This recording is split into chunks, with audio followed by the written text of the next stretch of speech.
Chapitre 20. Nogrok. Nogrok regagna la base des hommes en traînant un sac derrière lui. Toute une ribambelle d'orques l'observait depuis le sommet des remparts, le toisant du regard, tandis qu'il traversait la clairière, seul. Le chef de guerre Krastrip était parmi eux. Nogrok l'avait repéré avant de quitter le couvert des arbres, mais là il prenait grand soin de pas le regarder. Hors de question de montrer à cet énorme crétin qu'il l'avait vu.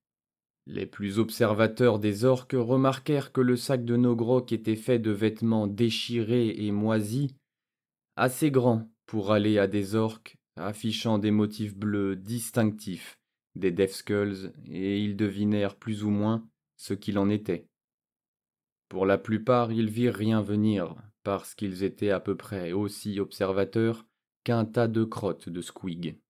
En arrivant à l'avant-poste, Nogrok s'enfonça dans la foule des orques qui s'étaient rassemblés là, poussant les uns sur les autres pour voir si le Blodax avait réussi ou non à tuer un homme. Alors, t'en as eu un? Non, sûr que non, pauvre crétin. Et y'a quoi dans le sac alors, crétin? Me traite pas de crétin.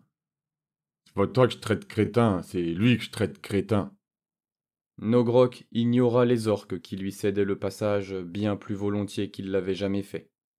Il espéra que c'était parce qu'ils sentaient qu'il était sur le point de passer Nob, et pas juste parce qu'ils avaient hâte qu'il atteigne Krastrip pour voir le monstrueux chef de guerre faire bon usage de ses jambes mécaniques et l'écraser.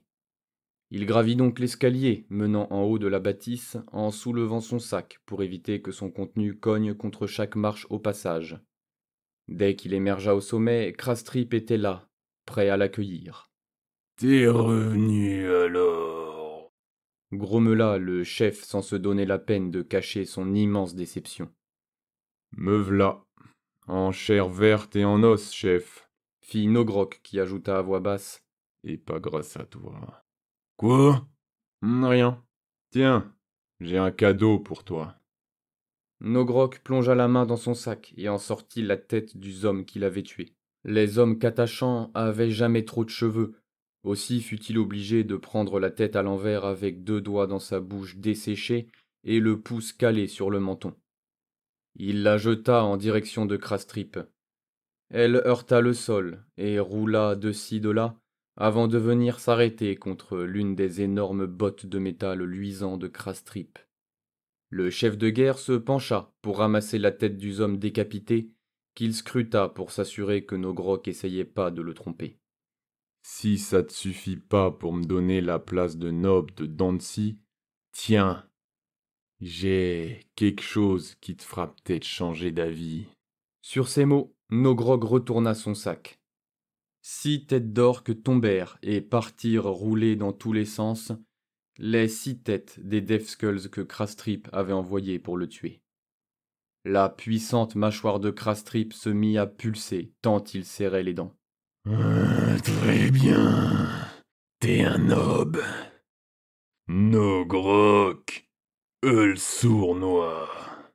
Tout autour de lui, les orques se mirent à rugir pour célébrer la promotion d'un nouveau nob. Ouag. Le sournois. Ouag.